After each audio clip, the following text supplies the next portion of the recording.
Hi there. Welcome to another Life is All About Choices. My name is Nancy Mueller, and I'm the host of this video series.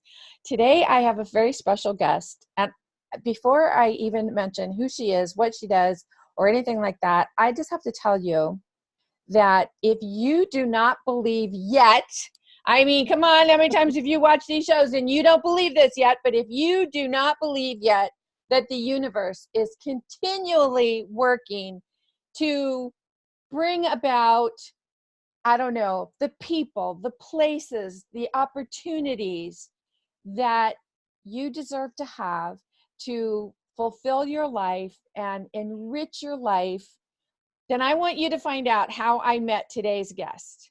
All right. Her name is Monica.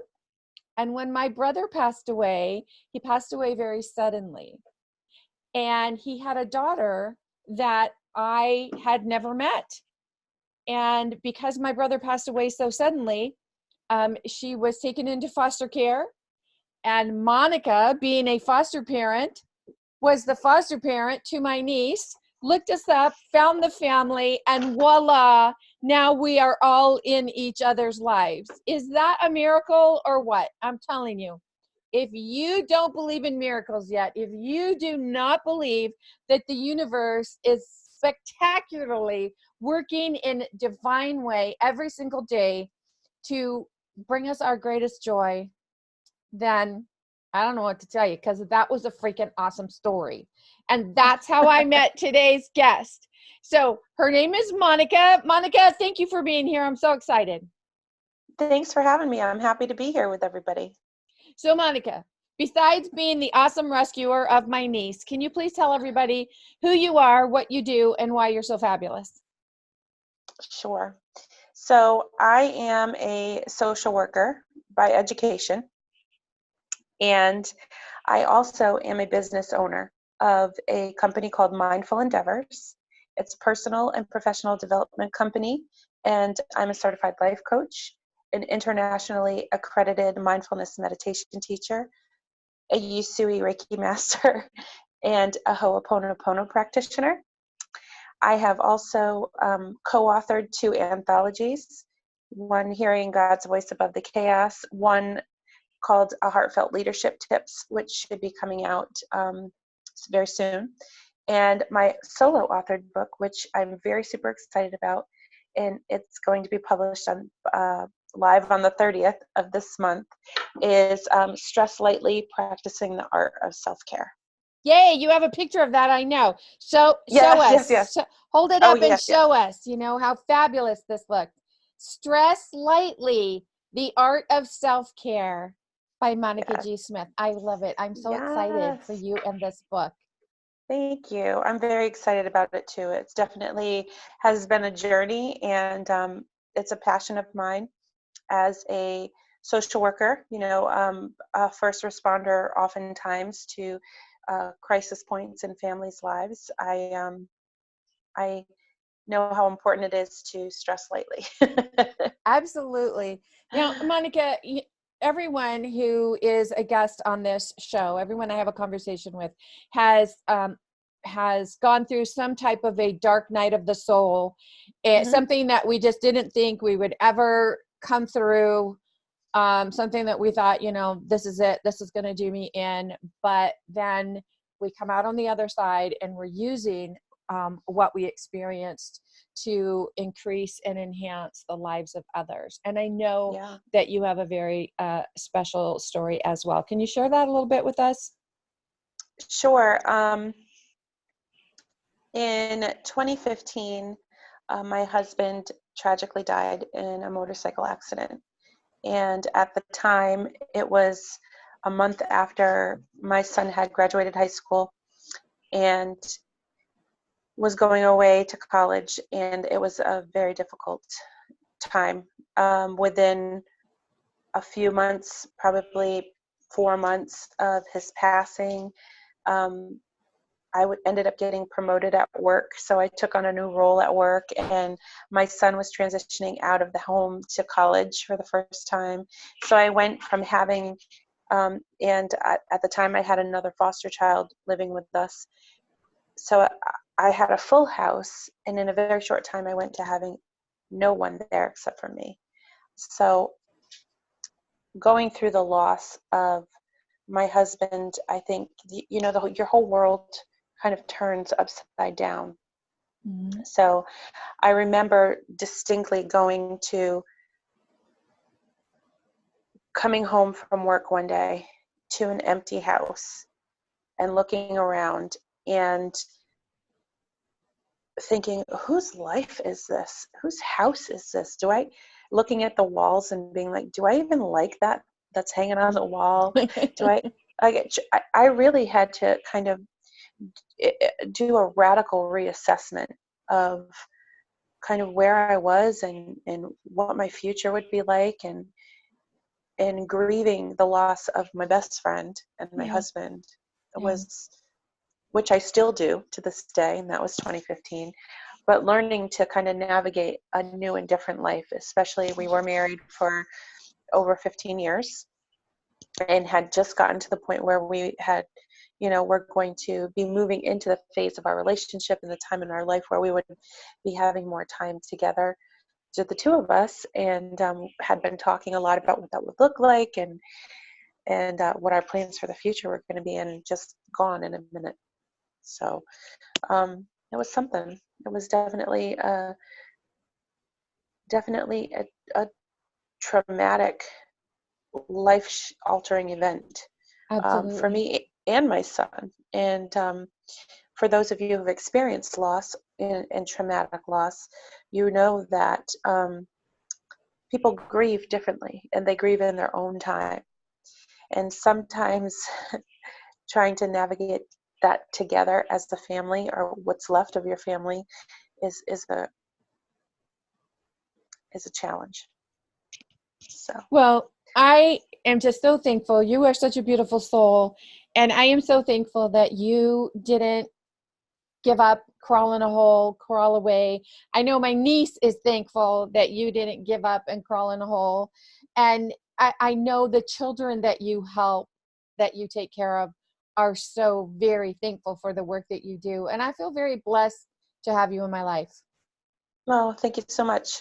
I feel the same way. I'm glad that we were able to find you and reconnect you with your niece. With my beautiful niece, yes. So you talk a lot about stress lightly. I know that you have a Facebook group, Stress Lightly, and I love the Yep. videos that you share. I love the information that you share. But what what was it that brought this about for you, the Stress Lightly? What is it that brought that together for you and said, I have to get out there and teach these 5 R's to people? What is that? So the catalyst had been a long time coming. I've always worked with families and children for my career. Earlier in my career, it was education. I worked in education as an interpreter for the deaf and hard of hearing, and um, so there's a lot of struggles that folks go through when they're trying to navigate bureaucratic systems and state systems and education when they have disabilities and things like that. So, or different abilities, I should say. They were differently abled. Um, so I moved into social work a little later in my career, and it's child welfare.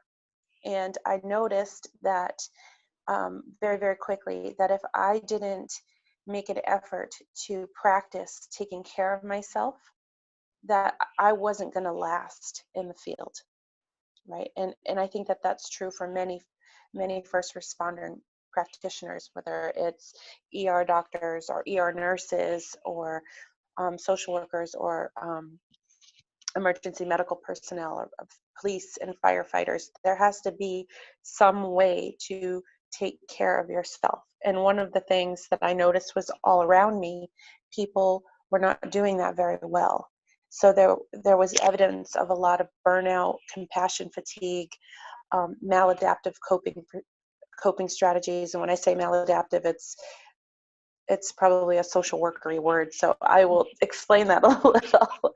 And it's coping strategies that really are not the healthiest. So instead of focusing on things that will get us well, like meditation, mindfulness practice, things like that, we can see sometimes people engaging in like drinking or other things that, you know, periodically are not a problem, but and used to excess or used to cope with stress really can have a detrimental effect. So I wanted to help, and I started to think about ways I could do that within my circles. And we're starting to promote that, got really interested in positive psychology. So then when I found myself where my husband had passed, I really, that's, you know, the rubber met the road there, and I really had to practice and lean on some of those strategies that I had been learning about in order to get myself through the darkest days of that tragedy and that traumatic loss.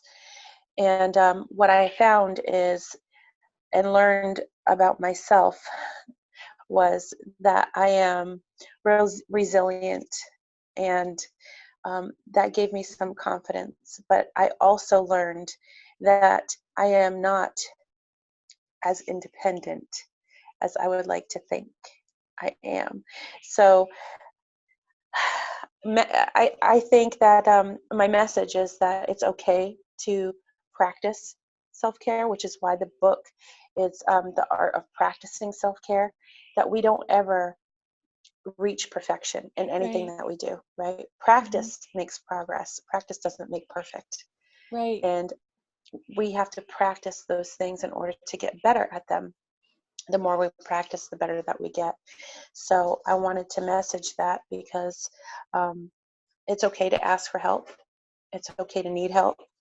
It's okay to not be able to do certain things that you need to do in order to get through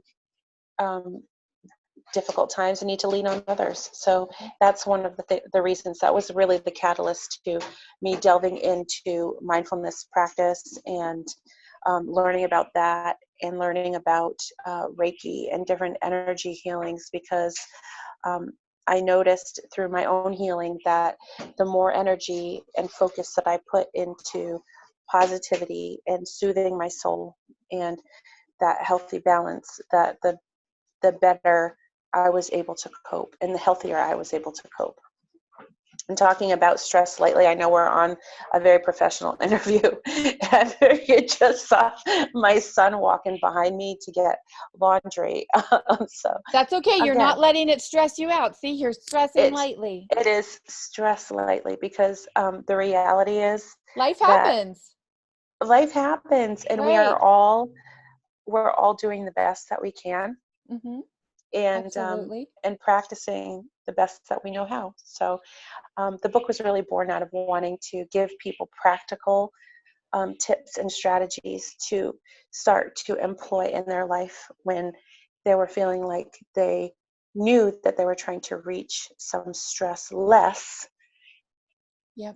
and kind of point in their life, and they didn't know where to start. Mm-hmm. Well, I love that you did this because um, I don't know, what it says to me is that you practice what you preach, you practice what you teach, and you practice what you practice. So this is a practice that you've put into your daily life. This is something that you count on and use for your daily mental health. And you took it then to the next step and decided, you know what, this is working so well for me that I'm also going to share it with the masses. And Yes. I know that divorce and death, the two big D's, I call them, but um, when I was going through my divorce, you know, I have all this knowledge, like I've been a life coach for 20 plus years, and I'm like, maybe arrogantly thinking, okay, well, I must be my best client to get through this and do it. But there is still the emotion that we need to work through, feel through, go through, experience, and give ourselves permission to fall apart when we need to fall apart. And this is what I see you doing with your Facebook group, Stress Lightly, with this book, Stress Lightly. You are showing people how to give themselves permission to ask for help and to practice the self-care in a time when so many people think self-care is like, I don't know, going on a 3-day cruise or having a pedicure or spa day or something like that. There's so much more to self-care than just a couple hours of going to a spa. Right, right. I'm glad that you mentioned that because it, if we, a lot of women that I speak with, really have that understanding or that belief, I should say, that self-care is, like you said, a trip to the spa or the nail salon or a girls' night out. And those things are definitely part of self-care when we look at, I teach 360-degree wellness. So when we talk about the social aspect of our wellness and connections, you know, spending time with people, our friends, and doing fun things is definitely part of that.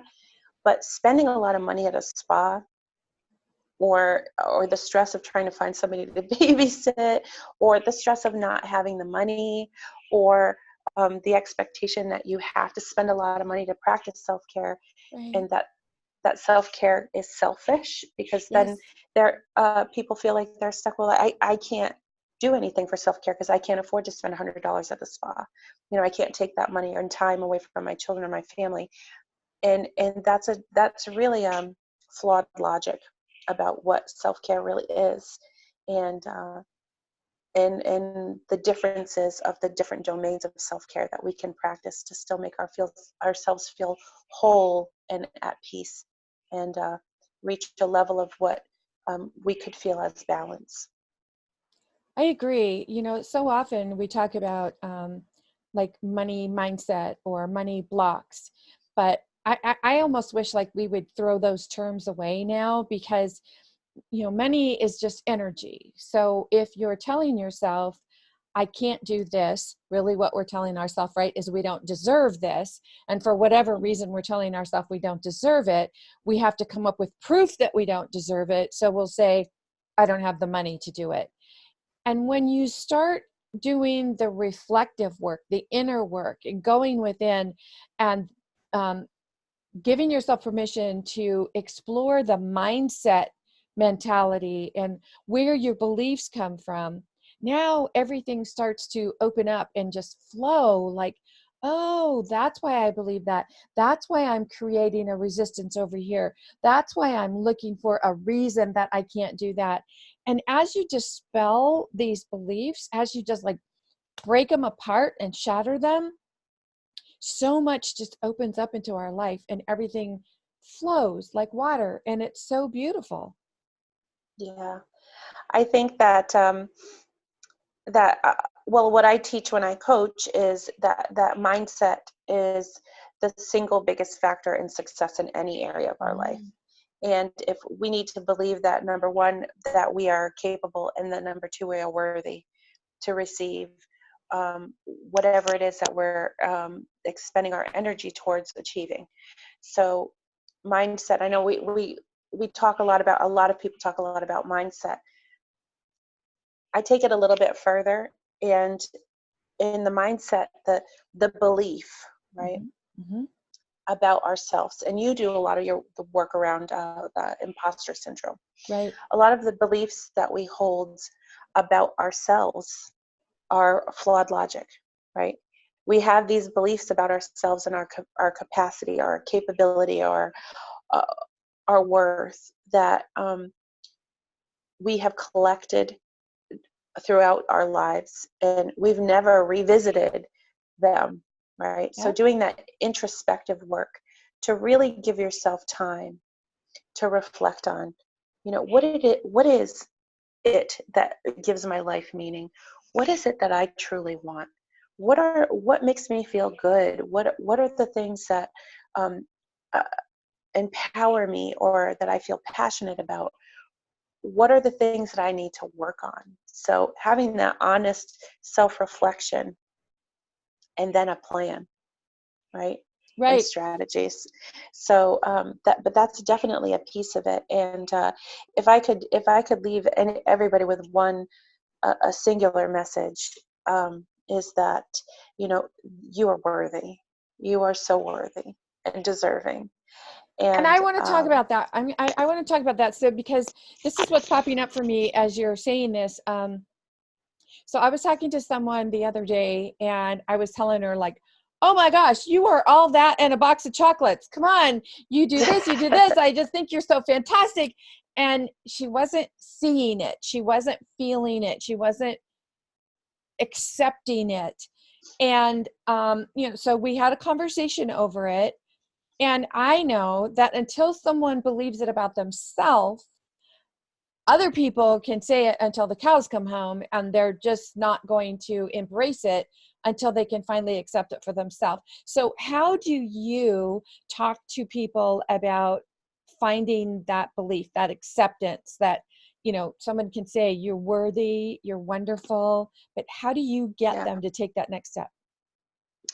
Well, first of all, I do a lot of work around getting women that I coach to stop apologizing for their existence. Big one. Bingo. This That's a good one.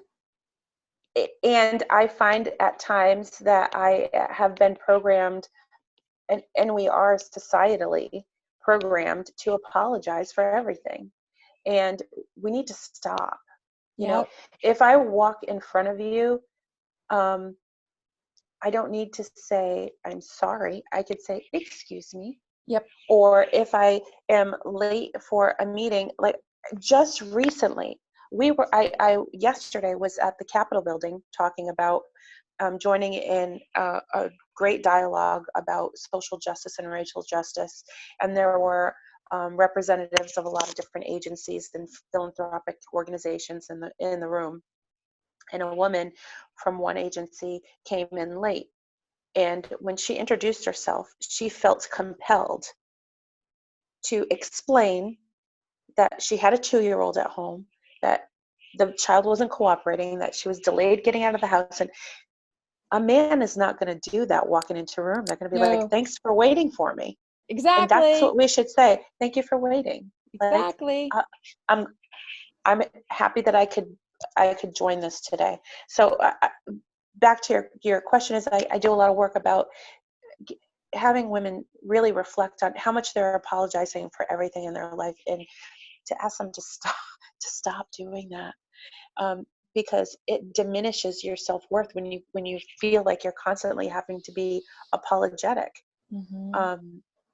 That's one thing that I talk about. And the other thing is to really reflect on um, what their successes have been. It is not selfish to acknowledge your successes. And one of the ways that we do this, and that we see this all the time, specifically with women, men do it too, and I've seen it with men, and I've had conversations with men too about it, men that I've coached, but they do not know how to take a compliment. Mm-hmm. So I actually have a section in my coaching where we practice taking a compliment. Yeah. If somebody says, hey, I really like that shirt, then you just simply have to say thank you. But Yeah. what do we do? Oh, this old thing, I've had it for 50 years. So, Yeah. oh, I got it on sale for $5. And I've Yes. done those things. I've done those same things. Of course, I love to share good news about good deals because I'm a thrifty shopper. So, but we don't necessarily have to label everything or diminish a compliment. We can accept it, and we don't do a good job a lot of times doing that. We can say thank you. We can even say, that was really nice of you to say. You know what? Thank you for noticing that. Yep. And Or all you have I've to been do. working. I've been working really hard on that. It's empowering that you notice that, or whatever. There's a many different ways that you Yep. can accept it. And all you have to do is go back. You want to know where the conditioning comes from. Go back and look at some of the TV shows in the 50s and 60s, how they modeled the housewives, how they had to clean the house and then be dressed in heels and a dress when the husband comes home, so that everything looks effortless. Everything is effortless. I always crack up when I see these things and I'm like, seriously, that's what women were teaching women to do. That's what mothers were teaching their daughters to do. And it's so interesting when you go back and just look at it from that point of view and say, if you wonder where the conditioning came from, there you go. So, again, I stress this in just about every talk I ever do. Stop blaming your parents. It's not about, oh, I'm this way because of something that my parents did. Parents do what they do based on the knowledge that they have, or even if it's based on bad parenting, okay. But now as adults, we can make a choice, right? We can say, Right. I choose not to live that way anymore. So I'm going to live in my power and I'm going to do this. But it's important for each person to commit to doing the inner work. Why do you have the beliefs that you do? Why do you make the choices that you make? And when you start doing that work, it gets to a point, right, Monica, where you realize you can't blame anything on anybody ever again, because it always comes back to us, right? Everything. And that's why I love, I say it for years and years and years. Life is all about choices.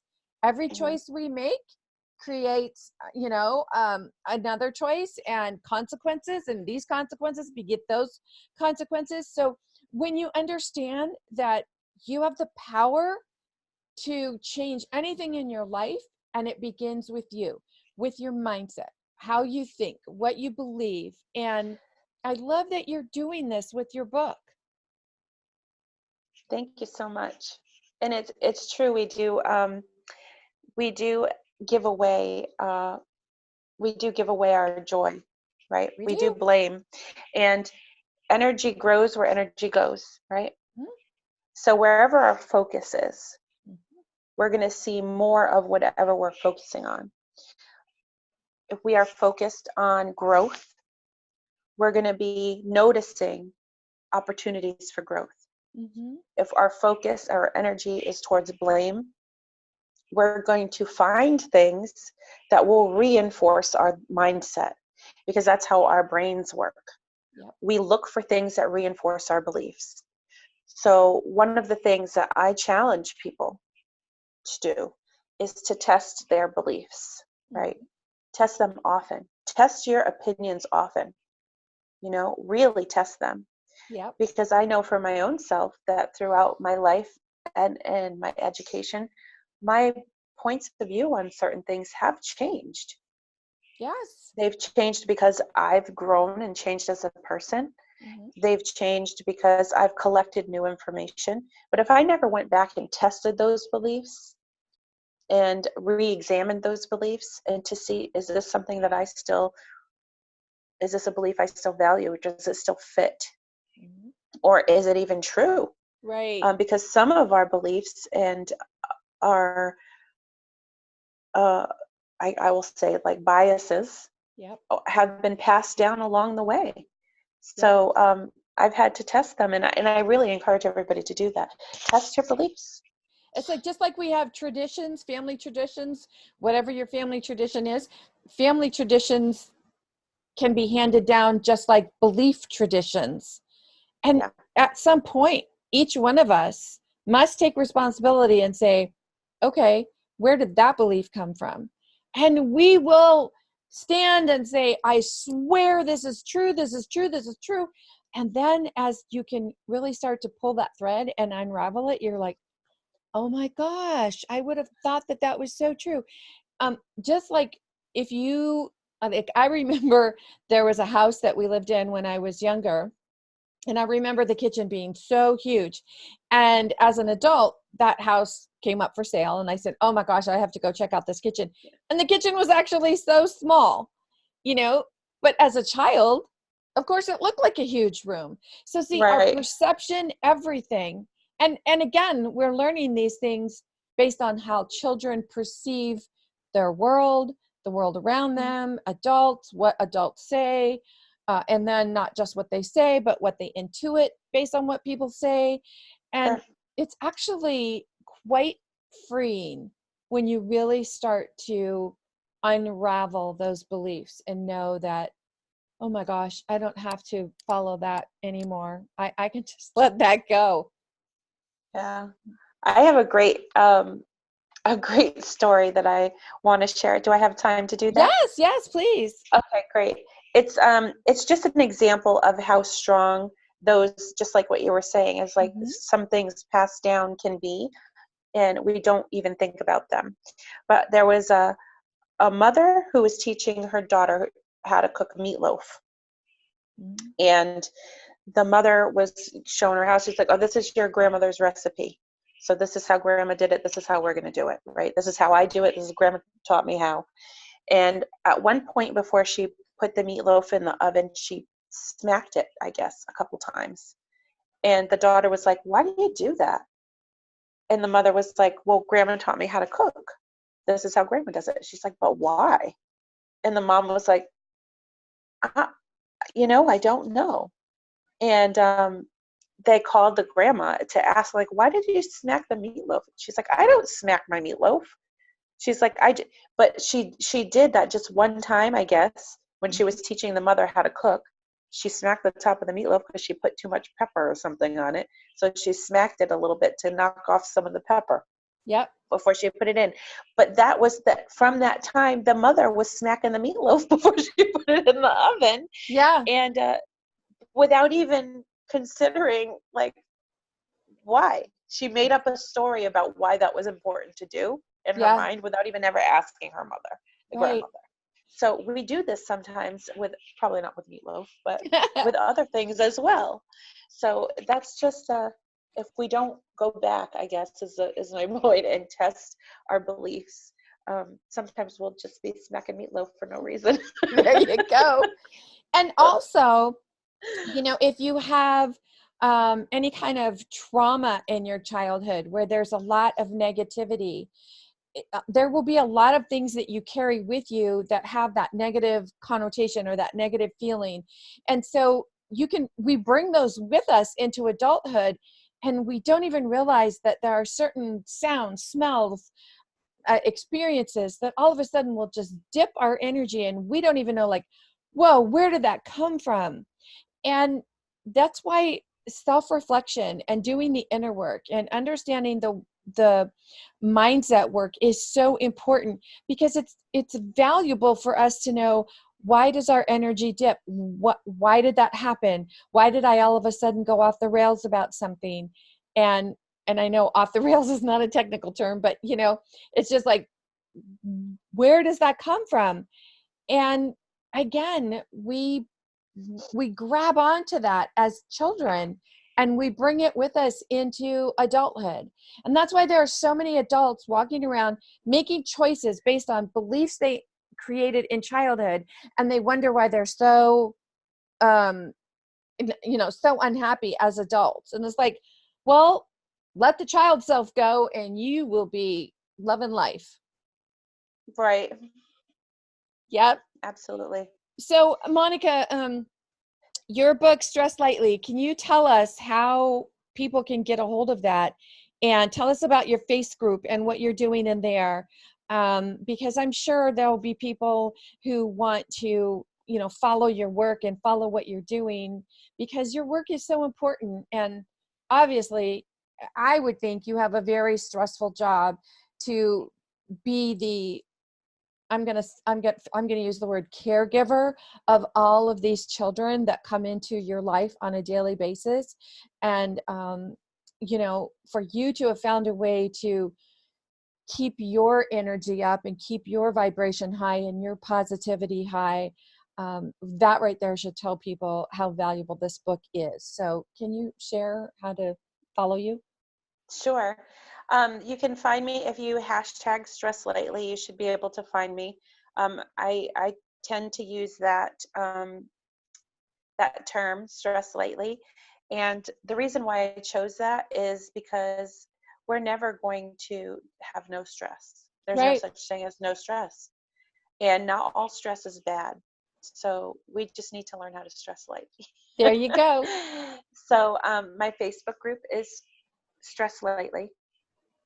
And you can find me on my business page on Facebook is Monica GM Smith, and Mindful Endeavors is the name of my company.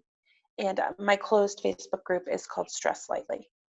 And my book will be going live on Amazon on the 30th of this month. I'm so excited to say that. So just in case So, someone is watching this 2 years from now, that would be January 2020. That's what yes, we're talking about. January 30th, Yeah. 2020. Hmm. um, and yeah, so it's going live on Amazon, so you should be able to find it there. I love And it. I'm very excited about it. And you Yay. had mentioned earlier about the 5 R's, and I just wanted to circle back on the 5 R's of enterprise Hmm.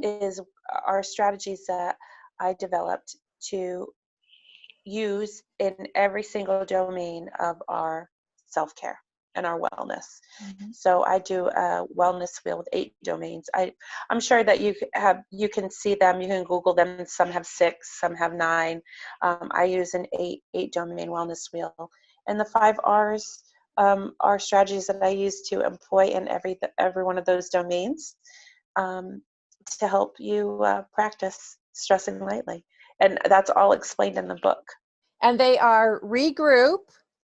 Regroup, Uh-huh. recalibrate. Hmm. Now, see, you're saying them out of order. So, Reassure, reassure, regroup, re recalibrate, rest, reflect. and reflect. Yeah. Hmm. Yes. Yes, see, I pay attention to what you say and Yes. what you're talking about. And it's Absolutely. I think one of the reasons that I love the work that you're doing is because in this hustle bustle world of everybody trying to think they've got to get everything done on their to-do list, you're reminding us to take that step back and basically love ourselves, just like that woman that you talked about who walked in onto the stage and was apologizing for her 2-year-old. When we put ourselves in the position like we feel like we have to apologize because of something our 2-year-old did, we don't even realize that the energy we're putting out there is to resent our 2-year-old, our most precious gift, our children are so precious to us. And it's knowing our mindset, knowing the thoughts that are going through our heads, the feelings that are attached to those thoughts, the belief behind the feeling, and know that they're like a chain. They're all strung together, and they come back more like a circle, and it just keeps circling. So it's so important to know where you are on each pivotal point of that and what you're putting out there. And for her to be able to walk in and say, thank you for waiting, now that has a ripple effect about everything: how much she loves her child, how much she loves being a mom, how much she loves her work, how much she loves her business. And I think when we can really embrace this thought process, it's so empowering. And I wish I could find a better word than empower, because it's so overused, but I mean it with every fiber of my being. Empowered, be powered, know how much power you possess, know how worthy you are. And we just keep sharing that message. Yes. Yes. Yes. Yes. Yes. It's being able to feel that sense of worthiness, and to feel empowered, Absolutely. to exist without asking for permission, or exist without asking for apologies, and to just know that you're worthy, just like we all are. We're all worthy. um, One of my strongest, I guess, beliefs is, I'm a very faithful person, so I've leaned on my spirituality, um, to get me through some of my darkest days, but I had to actually really reflect on that as well.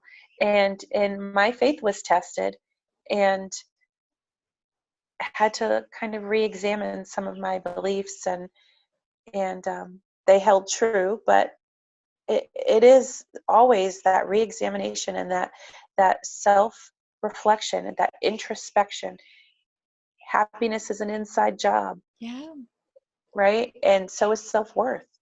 If And you teach others how to treat you by the way you yes, talk about yourself, yeah, by the way you show up in the world.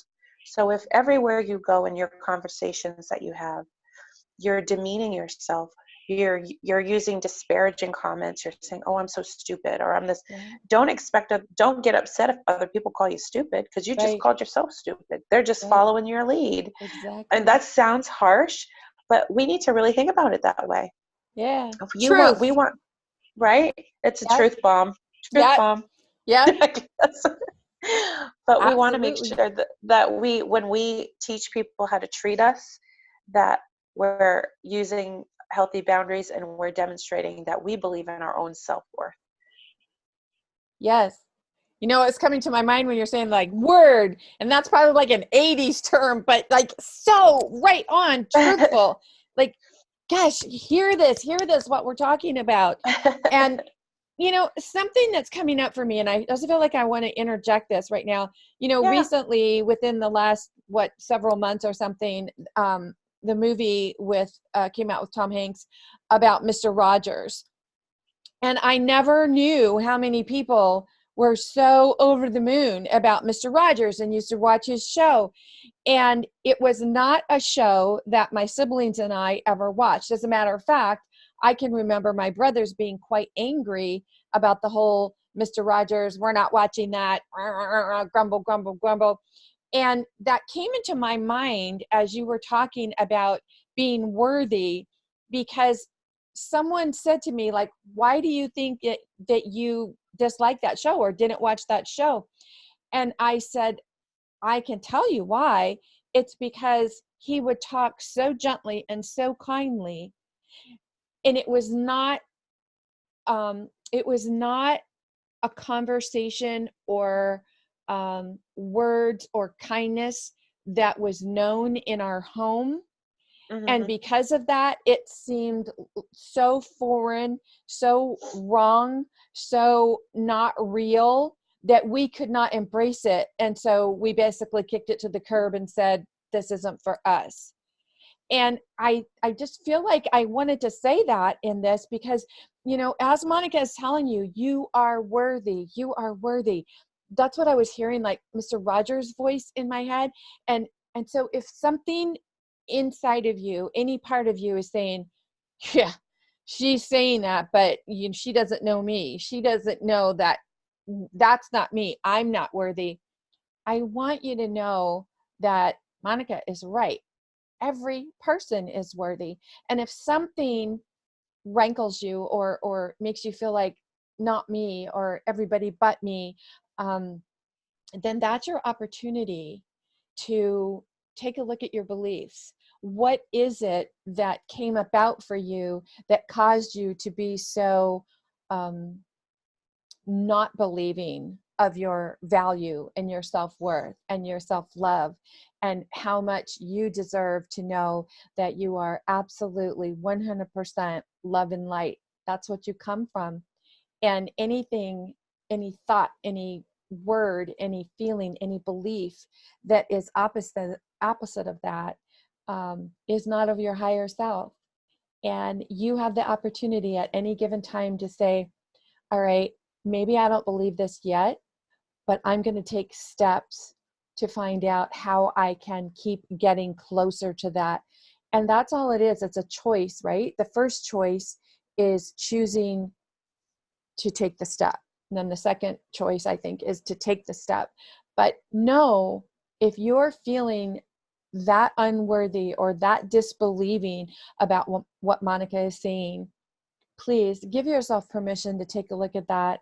And if your first inclination is to blame something like parents or an event or an experience, something is causing you to say, I'm not worthy or I don't deserve or anything that is not of your higher self, please know that we we can change that. We have the ability to change that. And that's one of the reasons that I absolutely love having these conversations with people, because everyone that I have a conversation with has gone through some type of a dark night of the soul. And rather than give in and say, I don't deserve to have happiness. I don't deserve to move on from this. I don't deserve to have something wonderful in my life. Instead of grasping onto that and staying in that darkness, they've found the light. And if any of these conversations can help you find that light, even if it's just one little pinprick, and you're like, okay, I see it, and I'm just going to keep going in that direction, I promise you, the closer you get to the light, the more you feel that love, that light of the soul. It's so worth it. And as you shine your light, you give others the opportunity to shine their light. And that is just one of the brightest gifts you could ever give to yourself or another human being on this planet. I agree with that. Most definitely. We shine brighter when we shine collectively. Absolutely. And yeah, absolutely. Monica, thank you so much for sharing this time with me. I really love and appreciate you and the work that you're doing. Thank you and so everything. much. Yep. Thank you so much. I'm so glad that you had me on and allowed me to share a little bit of my story with you guys and a little bit of my work with you. And thank you for sharing how people could find me. And yes, January 30th, 2020, the book. I'll show it to you one more time. Yes, please hold it up. There you go. The little frog. So remember, stress lightly. And if we've talked about anything that has buoyed your spirits and made you feel better, or brightened you a little bit, please leave some comments. Let us know what your thoughts are. Subscribe to this channel. Share it with others. Let them know. Because my vision for this YouTube channel is to make a place on YouTube where people can go and say, you know, I'm not having a great day today, or I'm feeling challenged about something. And then maybe we can say, hey, I wonder if Nancy's talked to someone or had a conversation that's kind of dealing with the same thing that I'm dealing with. So if you have any suggestions, let me know. I will find someone to have a conversation with, and we will make this channel bigger and bigger and bigger until we are shining our light brighter and brighter and brighter, and just be a beacon for anyone who's looking for happiness, health, love, joy, prosperity, and abundance. And I wish that for all of you. In the meantime, this is Nancy Mueller saying ciao for now.